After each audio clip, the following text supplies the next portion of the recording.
Friends, आज की class में हम पढ़ना शुरू करेंगे। अभी हाल ही में एक रिसेंट का टॉपिक रहा है कि जो नूपुर शर्मा है उन्होंने क्या बयान दिया है। उन्होंने जो पैगंबर मोहम्मद साहब हैं उनके ऊपर कुछ बयान दिया था, जिसकी वजह से एक मतलब इंटरनेशनल स्तर पर एक मुद्दा छिड़ गया। ठीक है, तो उसके बारे में हम आज की क्लास में पढ़ेंगे कि उसका जो इम्पैक्ट है वो हमारे इंडिया के ऊपर क्या पड़ेगा। जो गल्फ़ कंट्री हैं वो हमारे साथ क्या करती हैं, व्यापार करती हैं, तो उस व्यापार को लेकर हमारा जो इंडिया है उस पर क्या क्या प्रभाव पड़ेंगे, गल्फ़ कंट्री के साथ हमारे कैसे रिलेशनशिप हैं, उस सब के बारे में आज की इस क्लास में मैं आपको बताऊंगी।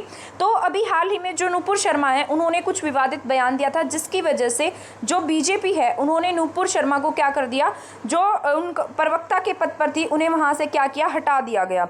ठीक है, तो उसके बारे में मतलब तो गल्फ़ कंट्री है वहाँ पर क्या होने लगी, हमारी निंदा होने लगी और इंडिया का जो सामान है उसे क्या किया जाने लगा, बाइगोट करने लगे। मतलब जैसे दोहा, कतर, ये सभी कंट्रीज़ हैं जो गल्फ़ कंट्रीज़ में काउंट होती है, उन सब ने क्या किया, हमारा जो इंडिया है उसके सामान को क्या कर दिया है, उसका बहिष्कार करना शुरू कर दिया।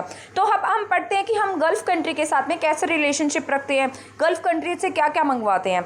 ठीक है, तो मैंने यहाँ लिखा है जो गल्फ़ कंट्री है उसके साथ में हमारे क्या है, बहुत इंपॉर्टेंट महत्वपूर्ण संबंध है, यानी कि हमारे जो रिलेशन है उनके साथ में वो बहुत अच्छे हैं। इंडिया के जो जिस तरीके से हमारा इंडिया है, ठीक है, इस तरह ईस्ट है, यहाँ वेस्ट है, यहाँ नॉर्थ है और यहाँ क्या है, साउथ है।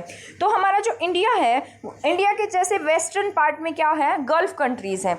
ठीक है, तो हम गल्फ़ कंट्री के साथ में क्या करते हैं, रिलेशंस रखते हैं और यहाँ पर क्या है, जैसे ऑयल गैसेस हैं, हम क्या मंगवाते हैं, वहाँ से ट्रेड करते हैं, व्यापार करते हैं। मतलब 4 फैक्टर्स जो इंपॉर्टेंट हैं वो सब क्या है, गल्फ़ कंट्रीज़ को लेकर इंपॉर्टेंट माने गए हैं कि हम गल्फ़ कंट्री के साथ में 4 क्या करते हैं, मतलब 4 महत्वपूर्ण मुद्दों पर काम करते हैं। सबसे पहला तो ये है कि हम वहाँ से क्या मंगवाते हैं, ऑयल मंगवाते हैं, क्या मंगवाते हैं, गैस मंगवाते हैं। दूसरा, उसके साथ में ट्रेड करते हैं, अलग अलग तरीके का क्या कर रहे हैं, हम व्यापार कर रहे हैं।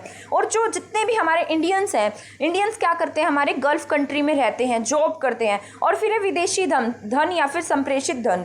तो जो विदेशी धन होता है, विदेशी धन वो है जिस प्रकार से हमारे इंडिया के कुछ लोग क्या करते हैं, गल्फ़ कंट्रीज़ में रहते हैं, तो वहाँ से क्या भेजते हैं, हमारे इंडिया में पैसा भेजते हैं, तो उनकी वैल्यू यहाँ पर आकर इंक्रीज़ हो जाती है। तो हमारा जो इंडिया है वो बहुत बड़े पार्ट पर क्या करता है, रेमिटेंस बोलते हैं संप्रेषित धन को, जो विदेशी धन है वो यहाँ पर भेजता है। ठीक, इसके बाद ऊर्जा शक्ति के लिए, यानी कि जो हमारा इंडिया है, इंडिया में क्या है, अलग अलग तरीके के, जैसे हम क्या करते हैं, इम्पोर्ट करते हैं, वहाँ से अलग अलग चीज़ों को मंगवाते हैं। तो हम ऊर्जा शक्ति के लिए, यानी कि जो पावर्स है, एनर्जी है, उसके लिए 84% ऑयल है और गैसेस, ऑयल प्लस गैसेस का 84% पार्ट जो है वो हम कहाँ से मंगवा रहे हैं, गल्फ़ कंट्रीज से मंगवा रहे हैं। तो ये बहुत बड़ी बात है कि हम गल्फ़ कंट्री से कितना ऑयल और गैसेस मंगवा रहे हैं, 84% ऑयल एंड गैसेस मंगवा रहे हैं। ठीक है, कहाँ से, गल्फ़ कंट्री से। और टोटल 60% क्या है, वहाँ से हम ऑयल इंपोर्ट करते हैं। कितना ऑयल इंपोर्ट कर रहे हैं हम, वहाँ से 60% ऑयल क्या कर रहे हैं, इंपोर्ट कर रहे हैं। ठीक है, और भारत क्या करता है, अपने तेल की आवश्यकता, वैसे तो हम अलग अलग मतलब 27 कंट्रीज़ ऐसी हैं जहाँ से क्या मंगवाते हैं, ऑयल मंगवाते हैं, पर टोटल 84% ऑयल जो है वो हमारा गल्फ़ कंट्रीज से आता है।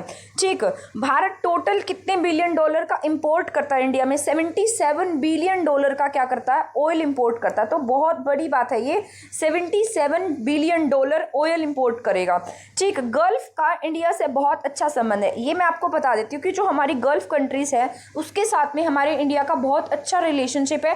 हाल ही में यूएई है जो आपका, वहाँ पर उनके जो मतलब राष्ट्रपति थे उनकी कुछ समय पहले डेथ हुई थी, तो हमने इंडिया में उसके लिए शोक प्रकट करने के लिए हमारा जो इंडियन फ्लैग है उसको क्या किया था, नीचे कर दिया था। मतलब जैसे हमारे यहाँ पर किसी की डेथ होती है तो शोक के लिए इंडियन जो फ्लैग है उसको मतलब नीचे कर दिया जाता है, फहराया नहीं जाता है। तो उसी प्रकार जैसे गल्फ़ कंट्री के जब राष्ट्रपति की डेथ हुई तो हमने क्या किया, यहाँ पर हमारे झंडे को नीचे कर दिया ताकि मतलब शोक व्यक्त किया जा सके।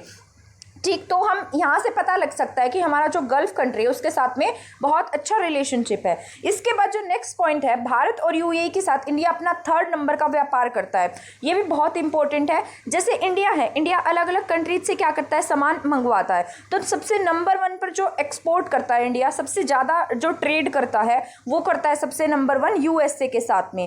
पहले नंबर पर क्या आता है, यूएसए आता है। इससे पहले हम चाइना के साथ में ट्रेड करते थे, लेकिन अब यूएसए है जो फर्स्ट नंबर पर आ गया। यूएसए के साथ हम नंबर 1 का ट्रेड करते हैं। ठीक है, यूएसए के बाद जो है हमारा ट्रेड वो होता है चाइना के साथ। किसके साथ में होता है, चाइना के साथ में होता है, ठीक है। और थर्ड नंबर का जो हम लार्जेस्ट व्यापार कर रहे हैं वो किसके साथ में कर रहे हैं, यूएई के साथ कर रहे हैं, ठीक है। इसके बाद है जीसीसी। जीसीसी क्या है, गल्फ कॉरपोरेशन काउंसिल। क्या है जीसीसी, गल्फ कॉरपोरेशन काउंसिल है। इसमें जो टोटल मेंबर्स हैं वो कितने हैं, जीसीसी में टोटल मेंबर 6 देश शामिल हैं। जो गल्फ कंट्री की काउंसिल है उसमें कितनी कंट्रीज शामिल हैं, यहाँ पर 6 कंट्री शामिल हैं। उनके बारे में मैं आपको बता देती हूँ। इसमें कतर आता है, दोहा है, यूएई है, बहरीन है, सऊदी अरब है और ओमान है। तो ये 6 कंट्री हैं जो किस में काउंट होती हैं, आपके जीसीसी में काउंट हैं, ठीक है। और फोर्थ लार्जेस्ट जो व्यापार है वो हम किसके साथ में कर रहे हैं, सऊदी अरब के साथ कर रहे हैं। तो सऊदी अरब भी किसका मतलब देश है, ये जीसीसी में शामिल है। यानी कि जो गल्फ कॉरपोरेशन काउंसिल है उसका सदस्य क्या है, सऊदी अरब है। और हमारा फोर्थ लार्जेस्ट कंट्री जो सबसे बड़ा है वो भी क्या है, हमारा सऊदी अरब है। इसके बाद जो भारत है, भारत कतर के साथ में भी अच्छा व्यापार करता है। $15 बिलियन का व्यापार हम किसके साथ में कर रहे हैं, कतर के साथ कर रहे हैं, ठीक है। तो आई होप यहाँ तक ये जो बातें हैं वो समझ में आ गई होंगी आपको। ये बहुत इंपॉर्टेंट है एग्जाम के पॉइंट ऑफ व्यू से भी, हम क्योंकि जो हम रिलेशंस बनाते हैं, जिस प्रकार से हमारे मतलब दूसरे देशों के साथ रिलेशन है, इंटरनेशनल रिलेशनशिप्स में हम क्या करते हैं, इसको काउंट करते हैं, ठीक है। इसके बाद क्या है, ये एनआरआई। फोर्थ फैक्टर जो है हमारा वो ये है कि हमारे यहाँ से बहुत सारे लोग क्या करते हैं, अलग अलग देशों में जाकर क्या कर रहे हैं, व्यापार कर रहे हैं। तो भारत से विदेशों में काम करने गए लोगों की संख्या कितनी है, $13.4 बिलियन है। ये 13.4 मिलियन डॉलर वो लोग हैं जो क्या कर रहे हैं, मतलब अपना व्यापार कर रहे हैं, मतलब जो बाहर रहते हैं, गल्फ कंट्रीज़ में रहते हैं, लेकिन उनके पास जो नागरिकता है वो किसकी है, इंडिया की है। और रह कहाँ पे रहे हैं, वो गल्फ कंट्रीज़ में रह रहे हैं। और अगर वो गल्फ कंट्री में रह रहे हैं, नागरिकता इंडिया की है, तो इसका मतलब उनके कुछ रिलेटिव्स होंगे जो यहाँ रहते होंगे, इंडिया में रहते होंगे, तो वो क्या करते हैं, यहाँ पर पैसा भेजते हैं। तो टोटल कितने लोग हैं, $13.4 मिलियन लोग हैं, ठीक है। ये सभी एनआरआई हैं जिनके पास क्या है, भारत की नागरिकता है, वर्किंग पीपल है। टोटल 32 मिलियन है।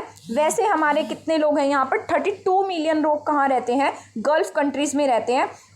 मतलब एनआरआई को मिलाकर, और जो वो लोग जो जिन्होंने मतलब गल्फ कंट्रीज की क्या ले ली है, न सिटीजनशिप ले ली है, पर मूल रूप से भारत के नागरिक हैं। तो 32 मिलियन पीपल्स हैं। 13.4 मिलियन लोगों में से 70 लाख यानी कि 7 मिलियन लोग तो केवल 3 देशों में ही रह रहे हैं, हमारे यूएई और सऊदी अरब और कुवैत। मतलब 3 कंट्रीज ऐसी हैं गल्फ कंट्री जिसमें हमारे 7 मिलियन यानी कि 70 लाख लोग रहते हैं। बहुत बड़ी बात होती है ये। यूएई में 3.4 मिलियन पीपल रहते हैं, सऊदी अरब में 2.6 मिलियन लोग हैं और कुवैत में हमारे 1.03 मिलियन पीपल हैं। यूएई की जो टोटल पॉपुलेशन है, यानी कि यूएई की जो टोटल पॉपुलेशन है उसमें हमारी जो इंडियंस लोग हैं उनकी 35% क्या है, हिस्सेदारी है। ठीक, कितनी है यूएई की टोटल पॉपुलेशन में, 35% हिस्सेदारी जो इंडियन पीपल हैं उनकी है। 2020 के अनुसार जो इंडिया से बाहर जॉब कर रहे हैं और जो विदेश से इंडिया में आकर पैसा भेजते हैं, क्या कर रहे हैं, इंडिया से बाहर जॉब कर रहे हैं और विदेश से इंडिया में जो पैसा भेज रहे हैं, तो 83.15 मिलियन डॉलर है, वो कितने भेजते हैं, 83.15 मिलियन। जो मैंने आपको बताया था विदेशी धन, ये फोर्थ फैक्टर जो हमारा विदेशी धन का था वो था संप्रेषित धन का था। अकॉर्डिंग टू वर्ल्ड बैंक के अकॉर्डिंग ये कहता है, वर्ल्ड बैंक ऐसा कहता है कि हम 83 मतलब जो इंडिया है वो अपना रेमिटेंस में कितना भेजता है, 15 मिलियन डॉलर का व्यापार जो है, मतलब 83.15 मिलियन डॉलर जो बिलियन डॉलर जो है वो इंडिया के लोग कहाँ मतलब वो इंडिया के लोग जो यूएई मतलब अलग अलग कंट्रीज़ में रहते हैं, गल्फ कंट्रीज़ में रहते हैं, वो सब क्या करते हैं, पैसा भेजते हैं। इसको हम क्या बोलते हैं, हमारा रेमिटेंस बोलते हैं। तो वो हमारे इंडिया में कितना बिलियन डॉलर भेज रहे हैं, 83.15 बिलियन डॉलर जो है वो बाहर से कहाँ आ रहा है, हमारे इंडिया में आ रहा है। भारतीयों ने अब तक सबसे ज़्यादा पैसा भेजा है। भारतीय जो है वो नंबर 1 पे आते हैं विदेशों से हमारे इंडिया में पैसा भेजने में, और सेकंड नंबर किसका है, मैक्सिको का है। तो 40 ये कितना भेजता है, 40 बिलियन डॉलर के अराउंड जो मैक्सिको है वो भेजता है, और हम कितना भेज रहे हैं, 83.15 बिलियन डॉलर भेज रहे हैं। तो ये बहुत बड़ी बात है। आई होप आपको ये जो मैंने समझाया वो समझ में आ गया होगा। तो हम यहाँ से अंदाज़ा लगा सकते हैं कि अगर गल्फ कंट्री के साथ हमारे रिलेशंस अच्छे नहीं जाते हैं तो हमें कितना बड़ा नुकसान उठाना पड़ सकता है। तो ये आपका इंटरनेशनल मुद्दा है, इसको मतलब ये आपके एग्ज़ाम के पॉइंट ऑफ व्यू से भी ज़रूरी है। आई होप आपको ये समझ में आ गया होगा। ठीक है, तो आज की क्लास में हमारा इतना ही था। थैंक यू, धन्यवाद।